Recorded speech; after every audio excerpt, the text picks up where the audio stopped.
Welcome back to another episode of Uncommon Wealth, the show where we dive into the mindsets, moves, and mechanics behind building generational wealth. Today's guest is Jeff Biebuyck, co-founder of Frontgate Real Estate at Compass, one of Southern California's most elite luxury real estate teams. With Dana Olms, his business partner, Jeff has helped lead the team to the top 1% of agents nationwide, providing white glove service and elite marketing strategies to high-impact clientele, which include executives, celebrities, professional athletes in and around the Calabasas, Conejo Valley, Malibu, greater Los Angeles areas. With a background that includes film, music, and engineering, we'll talk about how that all comes together. Jeff brings a unique blend of creativity and precision to real estate and is redefining how deals and legacies are built. So Jeff, let's start from the beginning. Can you tell a little bit about your backstory, how the business come to life, and what those early years look like for you? Sure. Yeah, I think it was all an accident. In fact, I know it was an accident. There was no strategy, there was no plan. I didn't wake up one day and say, I'm going to be a real estate agent or turn this into a team or turn it into a top team. I literally had no interest in it whatsoever. So came out here playing in rock bands, for God's sake, for sure. First shows at the Troubadour and did that for 10 years and, worked with a lot of record companies and stuff and met a lot of really cool people on the way. So it's one of those life moments where you're later on in life that after you don't get the record deal and you're not, you thought you were going into stardom and all this other kind of stuff and all the chips are lined up and then all of a sudden they fall, that you look back in life and go, oh, maybe the purpose of and the reason I did what I did was, well, now my son's in a rock band and he just played the Troubadour, right? And maybe that was the purpose. Or meeting all the people I met on the way, because some of the first sales I did was like a certain celebrity because I met them, back in the industry. So I got into kind of weird entertainment luxury stuff just because I knew all the rich cats from, being rock bands. So I feel the same way. I was supposed to be a retired professional soccer player by now. I mean, that was the plan. That's when I was going to college. It was always to be a professional athlete, to play professional soccer. And that was my entire focus. I wasn't supposed to be in the financial services business, but to your point, maybe that was the plan, the greater plan, right? Mm-hmm. That experience that you had prepared you for, this part of your life. And it's all different.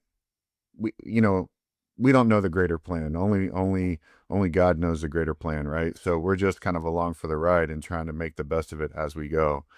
But if you fast forward to today, now that the business is operating, what's been the hardest part for you about, working in the day to day, but while also growing and protecting what you're building?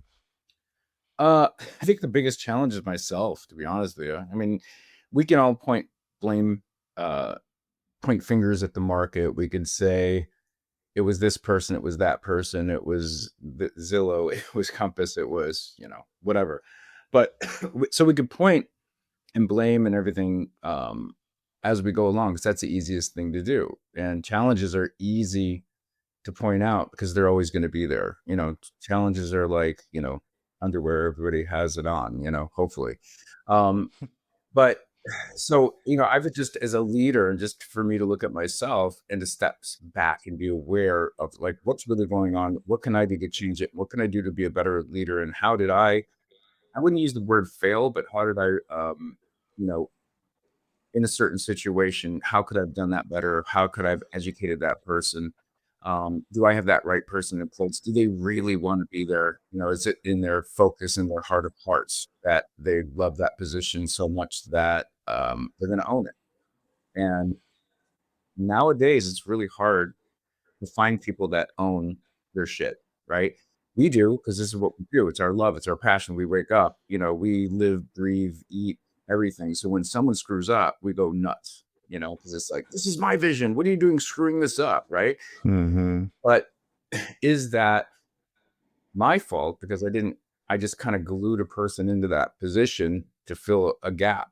And did I take the time to find that right person to champion and bring that all the way to the front where I can later, like, give them higher positions basically. So that's my biggest challenge, is being aware of that and when to see it, and putting those goggles on. Um, those are hard goggles to put on because you're calling yourself on your own stuff. That makes Is that an accountability issue or an ownership mindset for them, not for you? Um, or just a lack of vision and drive and understanding? Like, where would you pinpoint that? it's one thing. One thing I've learned with the real estate agents is like you have to have to get in real estate. You really truly do need a PhD, right? And a PhD is not the one that you go and learn at school. Are you poor, hungry, and driven? That's it, Oh, right? And if you're not, then, and you don't necessarily, when I say poor, have to be poor. It means that you need to put food on the table, basically, right?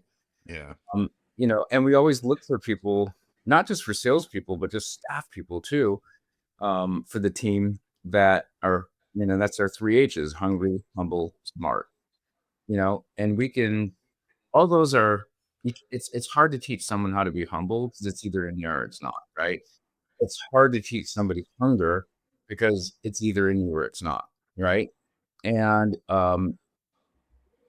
it that's the kind of things you really need. You can go and do disc profiles and all this other kind of stuff. But if I sit down with someone and say, okay, what are you here for? What makes you happy when you wake up? What's your superpower? Because I want you to focus and do your superpower every day that you love. So if I hire someone for that position, that better be their superpower, and you better be better at what they do than I am, because that's why I'm hiring them, right? Or now I just adopted someone to teach that thing, to them, and okay, you can do this, you can get better. No, no, no. Hire for that someone that's their superpower, because that's your weakness, because you're hiring someone for that position, basically.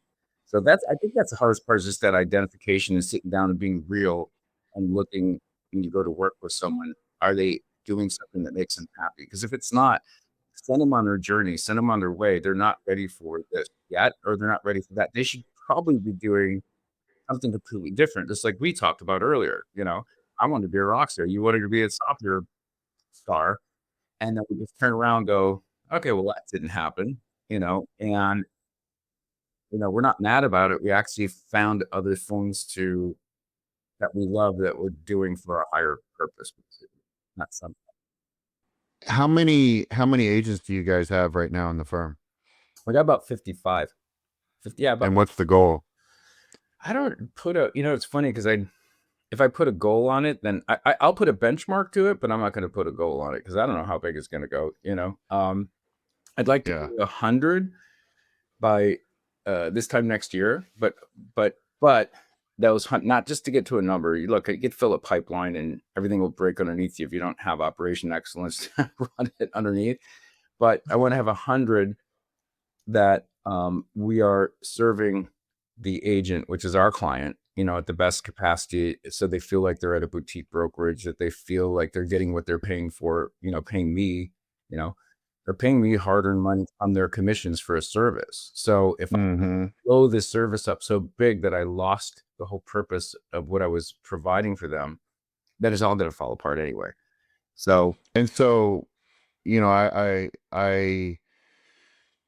I've been a high level producer in the life insurance space for a long time, and finding the right, we call them brokerage general agencies or BGAs in the life insurance space.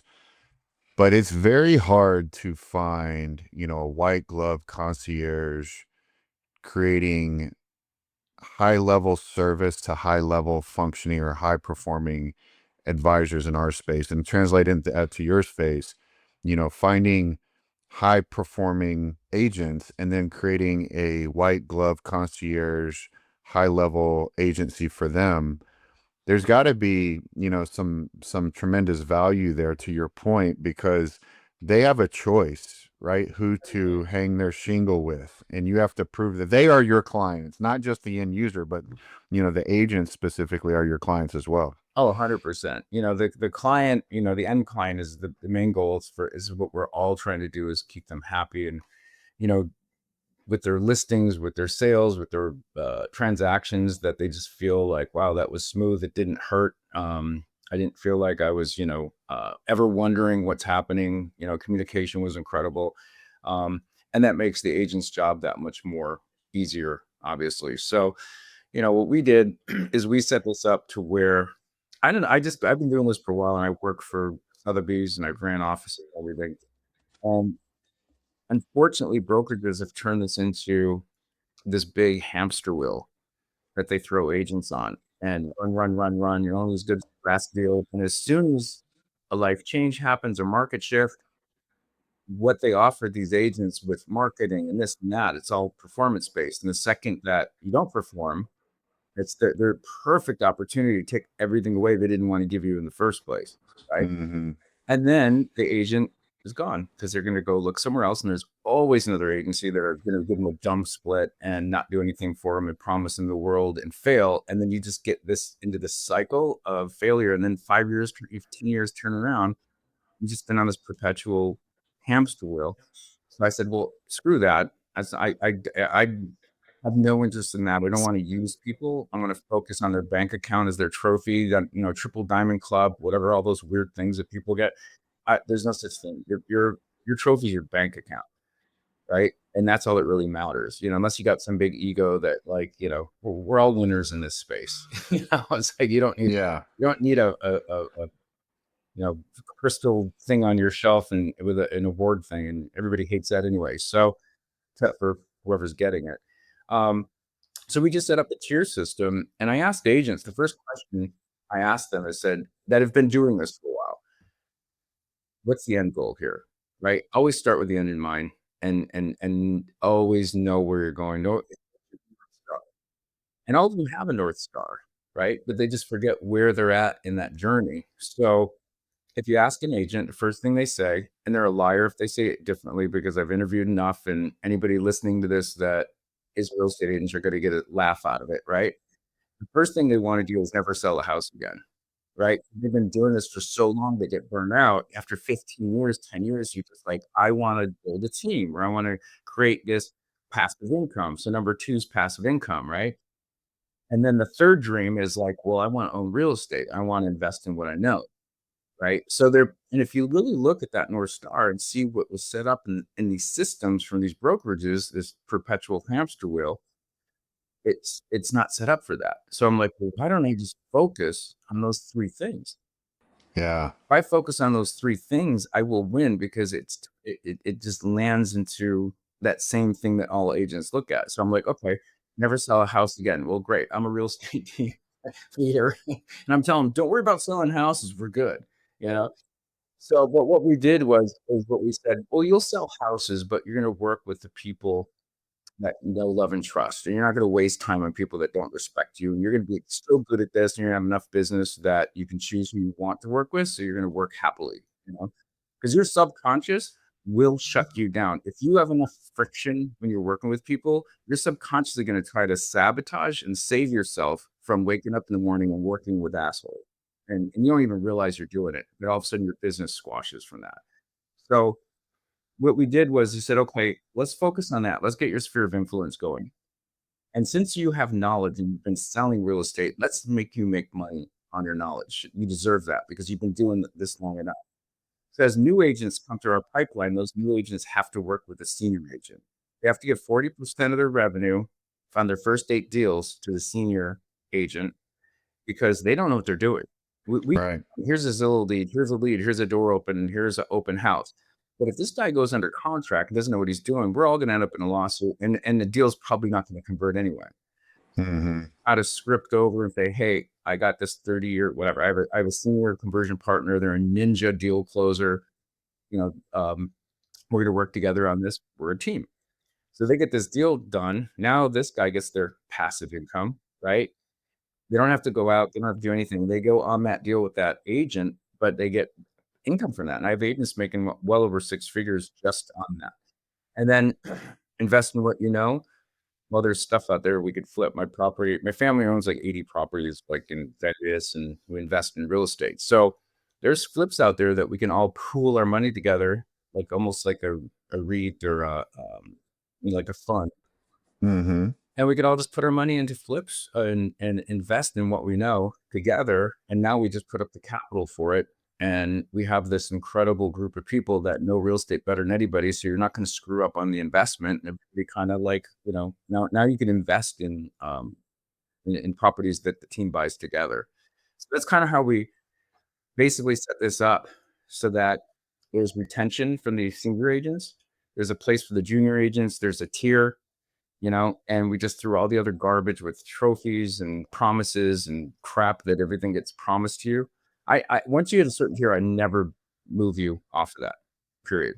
And based on what you're saying, it sounds like you find a different type of person, a different caliber of an agent than what maybe the typical agency would find, because, that's very much a vision, a belief structure, a core value focus, as opposed to just churn and burn and, rip a commission on every single deal that you're closing. You're selling a much bigger vision from what it sounds like. Yeah, we're kind of trying to sell legacy in a sense of like, Exactly. and a lot of these agents that are friends of mine that have been doing this for a while, this AI stuff and Zillow Flex and everything, it is so freaking confusing. But yet these people could write books on how to close deals, and their EQ is off the charts. They could put a deal together blindfolded backwards, and so that superpower gets neglected and thrown in the garbage or falls off the hamster wheel and retires. Why don't we take Yeah. that and enhance it and say, listen, let's take your knowledge and get deal closed and bring you opportunities so you can invest in opportunities. And that when you wake up every day, you're excited to be here because there's all this fun stuff going on that is those three main questions that are those three main things that agents really want, I love that. I've been listening to a lot of information recently about neuroplasticity and frequency in the universe, and faith, if you're into religion, and how that in order to create positive things to take place, you have to have positive thoughts, positive frequency, positive faith.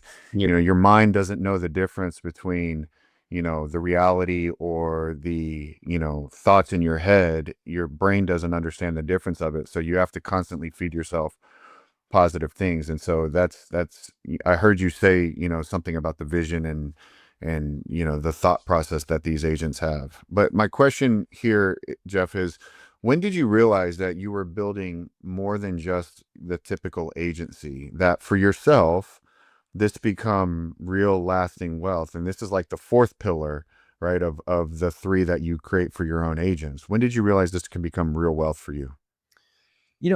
Honestly, I focused on the agent. I really literally said, look, if I focus on their bank accounts and make them money, I make money with them. So why don't I just completely focusing on making them money? So I just focused on the money. I literally put a dollar sign above my day every day and said, whatever I'm doing, whatever I start with, I'm going to make sure that it's a money making activity. And it wasn't about the obsession with money, because look, everyone loves money. When people say, I don't, money doesn't matter. Bullshit. Money buys, and money gives you the opportunity to spread the wealth and do other things. Like, so if I make more money and I've employed more people, I've employed my son, I've employed my best friend who are doing an incredible job, I've got a position for Dana, my partner. They feel great. They bring in their friends, and then this energy of that focus just expands so quickly. It's like, it's like lightning in a bottle. And, so I don't think I just think I focused on, uh, the legacy I could build for others, because then my legacy gets built from that. You know what I mean? I love that. What's one belief about wealth or success or even legacy that's completely changed for you over the years? Hmm. That's the $1,000,000 question, right? you know, Mhm. because I grew up very poor in Detroit, and we were six people in a 1,200 square foot home, one bathroom. Dad was worked for Ford. I ended up working for General Motors as a mechanical engineer, because that's what you do when you grow up there, right? Didn't even know we were poor. But when your brain completely, eat everything off your table or off your plate, that's on your plate, or m- people have money are evil. Like, I grew up like Roman Catholics. You get all these weird belief systems about money, and money was evil. Money was bad. Money was, Yeah, money's the root of all evil. yeah. And a lot of people do believe that. So you have to look at money as an energy, and money is just, and that's all it really is. It's just a byproduct of your happiness, because if you do what you love when you wake up in the morning, it's a byproduct that comes along with it, and it won't matter anyway. I look, I've, as you get older, and I have friends and close friends, and I see people, either, I hate saying it, like either getting sick or die. And on that deathbed, the last thing that they're going to say is like, God, if I just sold that one last house. They don't give a shit about that, right? Or all that money that from the rich people that I've known and the wealthy people, to accumulate all that wealth, you're not taking it with you wherever you're going, whatever you believe in. It ain't coming.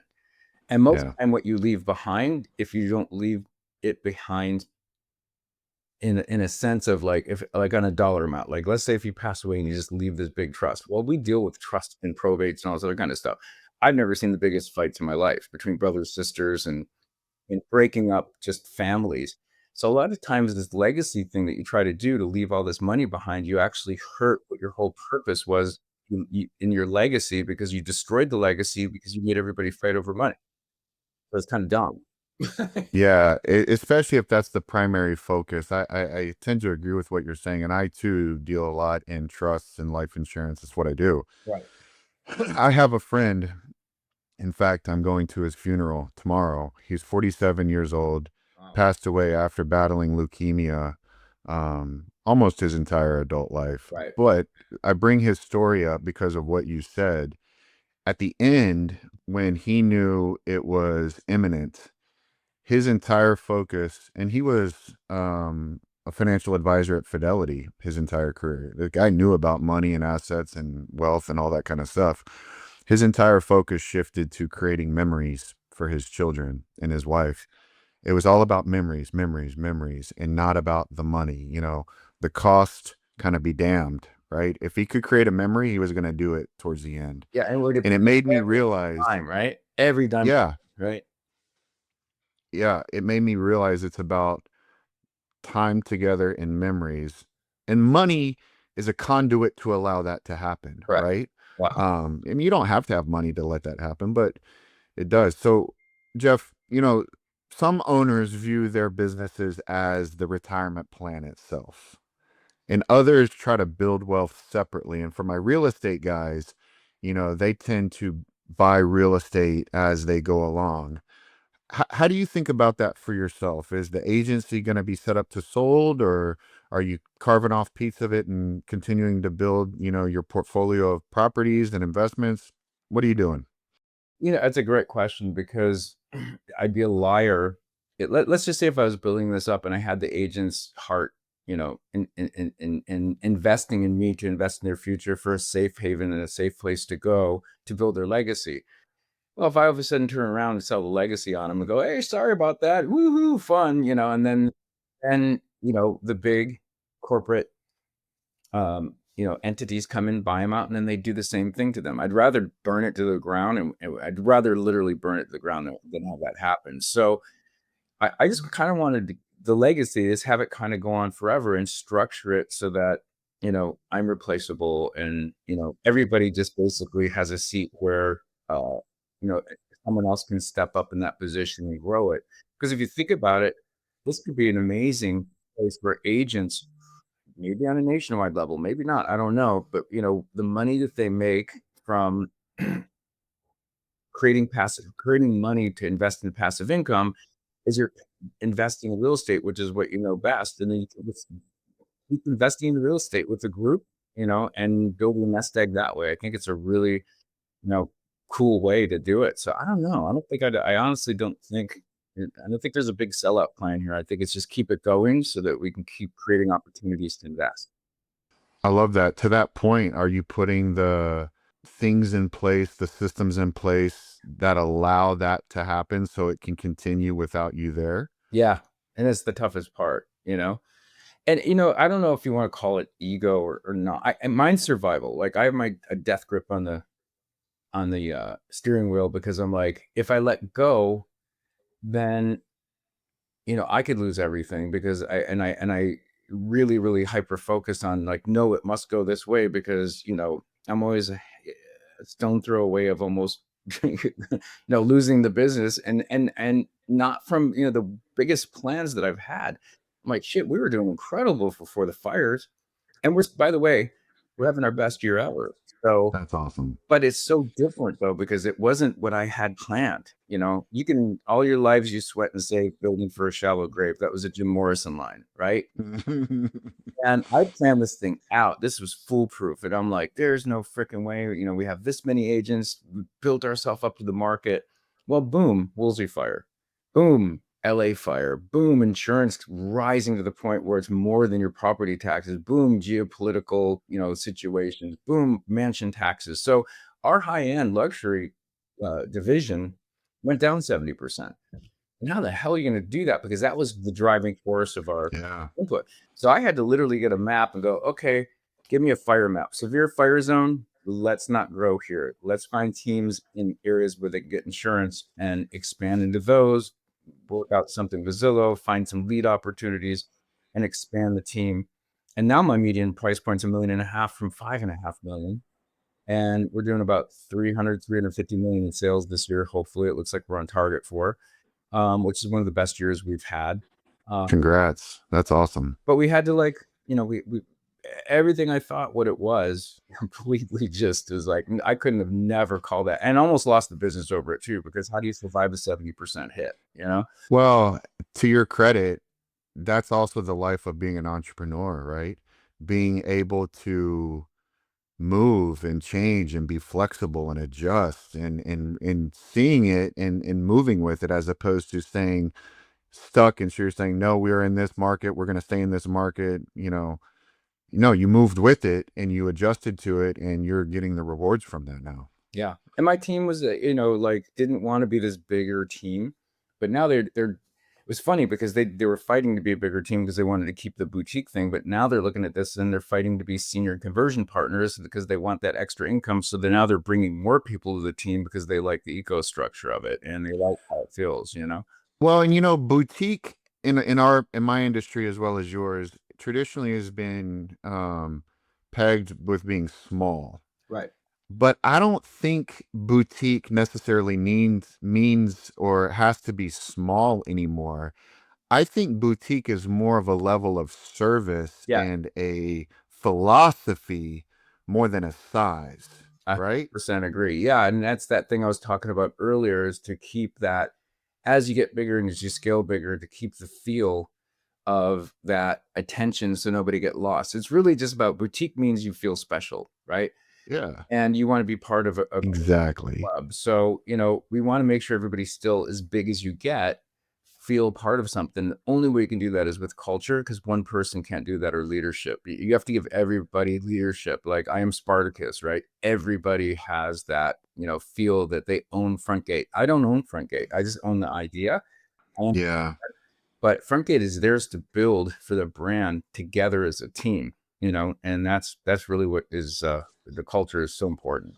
I guess the opposite of boutique, I was kind of thinking about that. I guess the opposite of boutique, corporate, is what popped into my mind, right? Lack of flexibility, lack of agility, bureaucracy, and kind of cold. Right. But what you're talking about is high touch, high service, high quality, and none of those speak to size, right? So you could be the largest boutique in the country and still provide that quality of service, that you're providing that quality for your agents, and they're then passing it down to the end user, the end client as well. Right. So how do you think about, for yourself, creating liquidity and or flexibility so that you can choose that next chapter of your life without being locked in your business, and you can pass on Frontgate to the future owners? Yeah.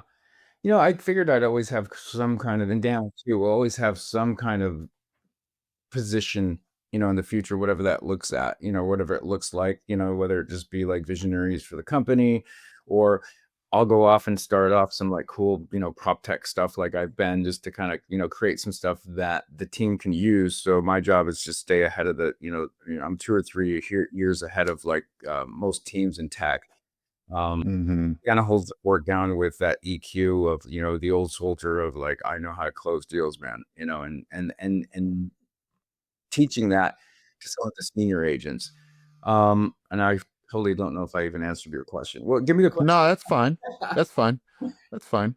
The wealthy in the United States, we're going to transition to a different asset class from real estate to life insurance. Mhm. So the wealthy have been using permanent life insurance as a financial tool for decades. What have you done personally, if anything, using permanent life insurance to continue to create that legacy, create that reduction in income taxes or tax-free benefit for your family or your business? Yeah, I mean, I wish I would have started that earlier because it's costing me a lot right now. The fact I got into it, just getting my kids on life insurance policies at the age they are, because if they ever have any kind of pre-existing, condition, doesn't matter, right? Right. And then just kind of throwing that in, and then having whole life and term life, whatever works for you. But I'm throwing in a significant amount of money every month, almost like into a savings in a sense, into my life insurance. And Yeah. at the end of the day, again, something happens for me, if my wife collects $2 or $3 million worth of life insurance, that's great, but it's a Band-Aid. We live in California, and it costs a lot to live here. And, just with taxes and everything else, it sounds like, oh my God, you make, $3 million, I can retire. Not in California. You got about a No. 3 year life. And really what that does, you and I haven't talked about this, but really what that does is that provides liquidity for her so that she doesn't have to sell some of the properties, in an untimely manner, right? In a rush to create that liquidity for herself. Yeah. So Yep. good for you for doing that. Yeah. And that's the thing too, is like, these, think about this in our age, and you have kids that get into this, and my son graduated from UCLA. He's still at home because he came home during COVID, and he's trying to save up for a house, and it just keeps getting so expensive, and now the insurance is expensive, and I'm just like, man, Especially where real estate, where interest rates are right now. I It's know. not the right So time. how in the hell is this kid going to get launched? I don't Yeah. know. I mean, and he's working his butt off, and he's got a degree, and he makes a decent amount of money. Or, my other son, who, well, he's in rock bands, so he'll be sleeping on the couch for a while, right? And then maybe playing piano. So you just don't know how that's going to play out. But it's hard because like when you try to plan this stuff out, is like, well, let's see, if my son can get a FHA loan, first time home buyer, we can get into a house eventually, and at a better rate, and not having to put a big chunk down. And if I'm going to invest in something, it's like, go get something that you can change this into an ADU. You can get 3 different units, get your buddies to come live with you, rent out the rest, have them pay that mortgage, and help them on that first investment. Now they got something to keep the rest of their life. That could be the support for everything. Like and anybody that has kids that are looking to launch, basically, yeah, go get a freaking, make a triplex or a duplex or, a fourplex from an existing property in California, make some ADUs and have them become little landlords with their friends. And there you go, off to the races. Now they just have the rent paid for. Do you think entrepreneurs are made or do you think they're born? Both. I mean, it depends on entrepreneurs. I guess, I work with a lot of wealthy clients, and some of them are those typical trust fund brats that think they know it all, and they come out there and they can't fail because there's just so much money behind them. And then, yeah, money makes money, and that's great, And then there's some other trust fund folks that, clients I have, that are humble and, position it in the right way, and they're not cocky about it. And, it's amazing. And then you got guys like us that, you're just like, your knuckles are bleeding and your knees are bleeding because you're just, you're just rubbing those nickels together to make a dime, you know. But I could tell you this, one thing that I don't think anyone could ever take away from you is the journey to get there, because I think where a lot of these trust fund kids, which is great, or guys or people, whatever, and God bless them, but that journey was stolen from them, and they kind of have to make their own. And I don't think you respect it or appreciate it as much when you actually have that dollar in your hand that you sweat over versus it was given to you, right? You know, you're so right. No one likes the struggle. I personally don't like the struggles when I'm going through that. But when I get through them and I'm in a better position, I have a chance to look backwards. The nostalgia that I feel, the sense of pride that I feel, the journey, as you said, Right. that's almost as rewarding as the financial reward that comes with it, Um, right? it's the story you tell people at your proudest moment when Yeah, you're on having drinks or telling your kids or giving the legacy. So, it might sometimes like the worst things that ever happened to me, like, not getting that record deal. I was funny because I told my wife the other day, when Ozzy Osbourne passed away, so, if it wasn't for Ozzy, we wouldn't have had Max and we wouldn't be together. And she's like, what the hell are you talking about? You're nuts. I said, no, I was in a band. Ozzy stole my guitar player who ended up doing all the Ozfest with Joe Holmes for 5 or 6 years, and we were set up and we had record deals set up and everything. But since Ozzy took Joe, I kind of like at that point, my heart was broken. I stopped doing music for a minute and then I went to real estate. My path went sideways. So if it wasn't for, and at that point, I'm like, I wanted to kill the guy. I was just like, you son of a bitch, like, but that course, that instance in life that just was like so crucial. I wouldn't be here, that's crazy. you know? That's crazy. One of my favorite wrap up questions is what's something you know now about business or wealth you wish you would have understood 10 years ago? Uh, I think it's honestly, it's about mindset and it's about awareness and it's about, we have meetings every week and this is about culture called Mindset Matters. And we really just throw it on the table and say, let's get our mommy and daddy issues and all our self-limiting beliefs and let's identify all of those bad patterns that we thought was dogmatically the way in the path to get you there. Because all it is, when you're aware of your old patterns that aren't getting you anywhere, um, you know, that's just your basically Darwinism, right? It's your self-preservation. It's like, that's what I thought was supposed to happen. I'm not gonna change my thoughts. I'm not gonna change my ways. And once you realize that all it takes is that little beep, like that Ozzy moment, right? It's just this Right. thing with a shift that could change everything. That maybe that mindset of how you perceive things could change your whole future. That's awesome. Man, I really enjoyed this conversation. Your experience of marrying high level strategy with elite client service on top of your creativity sparked by your background, it's exactly the type of insight I was hoping for from our conversation today. So, Jeff, thanks for sharing your story, your vision, and your legacy driven real estate mindset.